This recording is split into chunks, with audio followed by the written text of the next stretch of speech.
everyone! Welcome back sa aming channel. So, it's been a while guys since gumawa ako ng video. Since my last video na pinost ko, which is yung Filipino party dito sa America. And I've met some of the, Filipinos na dito na naka-reside, nag-asawa. So, it was a very overwhelming experience and they were so nice, by the way. But first of all, nandito ako sa labas, mahangin, mainit naman siya yung weather. Makikita nyo sa likod ko, sunny siya pero malamig yung hangin. The purpose of this video is yun nga, mag-explain kung ano na bang update sa YouTube namin, sa life namin, sa life ko, sa life namin ni husband.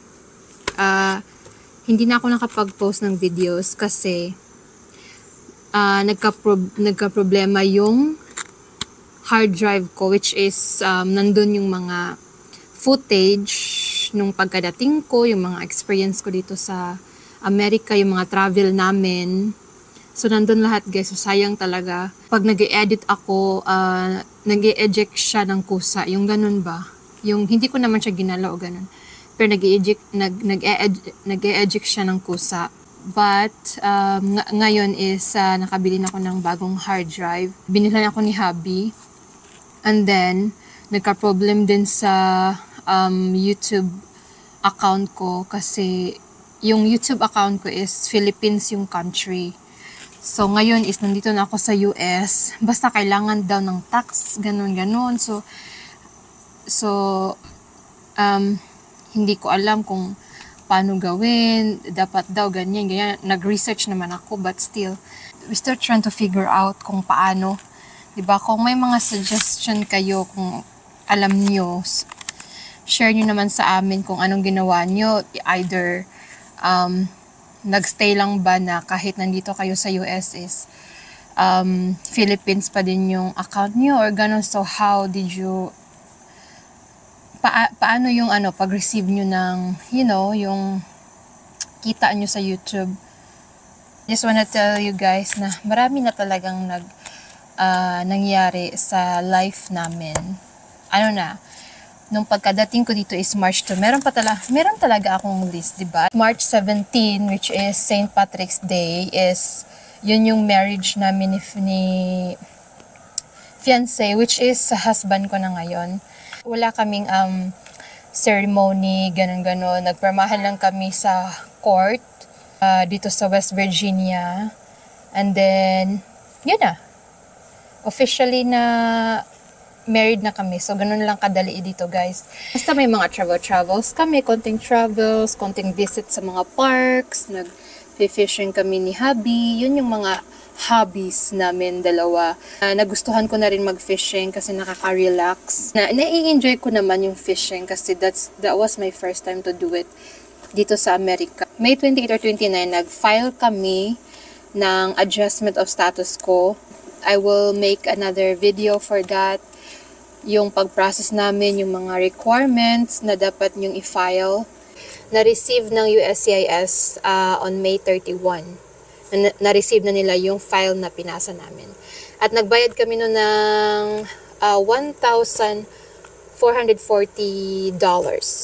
together with the papers and the check. So, yun.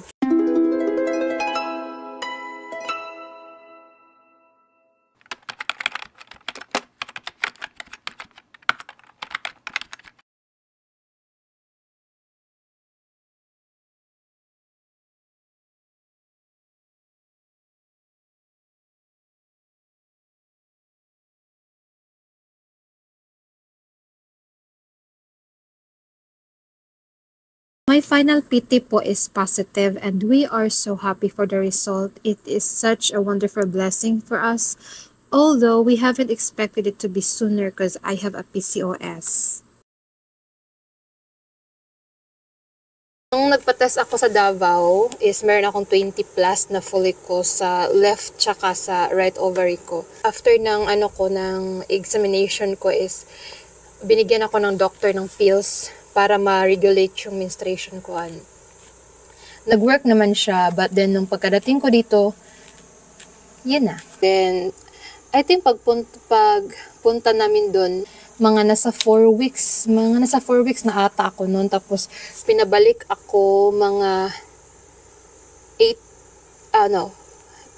6 weeks para tignan, or 7 weeks ako pinabalik para tignan kung may heartbeat ba. So, bumalik kami guys, and then may heartbeat talaga si baby. Yun yung pinaka bongga na update. June 28 is nag-update yung USCIS sa akin na binigyan nila ako ng schedule for my biometric. So, nag-biometric ako. Sabihin ko na lang lahat ng details sa next video. But then, July 6 is nag-purchase kami ng first vehicle namin ni hubby guys. Which is, ipapakita ko siya dito. Yan. Yan si Vengeance. So, kailangan kasi namin ng vehicle. Kasi yung ginagamit namin is yung company van. Yun yung ginagamit namin daily. Kasi diba Pittsburgh kami. Mag-move kasi kami ngayon dito na sa West Virginia. Kasi dito na kami sa bahay ng aunt niya. So, kailangan namin ng vehicle. Lalo na at yung work ni hubby is sa Pittsburgh. Sa Pittsburgh pa rin naman. And Pittsburgh to West Virginia is nasa mga less than an hour, I think. Mga ganun, an hour. So, going back and forth, mga less than 2 hours. So, August 24, na-receive ko ang aking green card at social security number. So, 3 months lang yung inintay namin. Akala ko is tatagal pa siya ng mga 2 years. So, we haven't expected na mabilis lang siyang dumating, guys. Na-receive ko na siya. Ipapakita ko sa inyo yung green card ko. Ganyan. Kasi September 2 ngayon. So, March 2 ako dumating. So, 6 months na ako dito sa US. And, yun, yung mga experience ko, guys, yung mga cultural differences, I will make a video for it na lang. Itong video na to is update video lang para sa mga tao na nag-iintay ng vlogs namin, na nagsusupport pa din kahit hindi na kami active, but nagtatry naman kami ng best namin guys para ma-update kayo, lalo na ako kasi lalo na yung nung nag-start yung pregnancy ko, yung first trimester ko. Sobrang ang hirap guys, yung suka, hindi ko gusto, yung ang lazy ko, yung ayaw kong gumalaw, yung ganun, parang gusto kong nakahiga lang palagi, ganun. Nasa na ako guys. So, 5 months na ako, yung tiyan ko ngayon. Yung picture, ito makikita nyo, hindi naman siya sobrang laki na. Yung normal lang, yung para sa akin, parang lang, yung belly fat, ganun. So, yeah, but we're looking forward for everything guys, sa mga blessings talaga namin. Grabe, sobrang bilis ng mga pangyayari. As inyo pala na nagko-comment sa videos namin, thank you guys for your support. At I'm thankful na yung mga videos ko noong interview, yung sa CFO is nakatulong talaga sa pag-process ng iba dyan na nag-undergo ng K1 visa. Punta lang kayo sa home guys namin sa YouTube channel. Andun lahat ng mga videos guys, from my interview to the CFO to the boarding, yung experience ko sa boarding. So, andun lahat yun guys, naka-update. At saka yung medical pala, yung medical. Lalo na ako na nag-sputum ako. So yun, ang hangin dito guys. Ang ganda ng ang ganda ng weather. Look at. So, yun yung weather guys. Yung hangin lang talaga yung malamig. Kaya nag-sweater. Sweater ba tawag dito? Gumawa ako ng Facebook page kahapon. So, ililink ko na lang yun guys para ma-follow nyo naman. Kung may gusto kayo itanong guys, madali nyo kaming ma-connect sa Facebook page. So yun, ililink ko na lang guys sa baba. So that's all for today's video guys, and I will see you on the next vlog. So bye for now. Enjoy your day guys. Bye.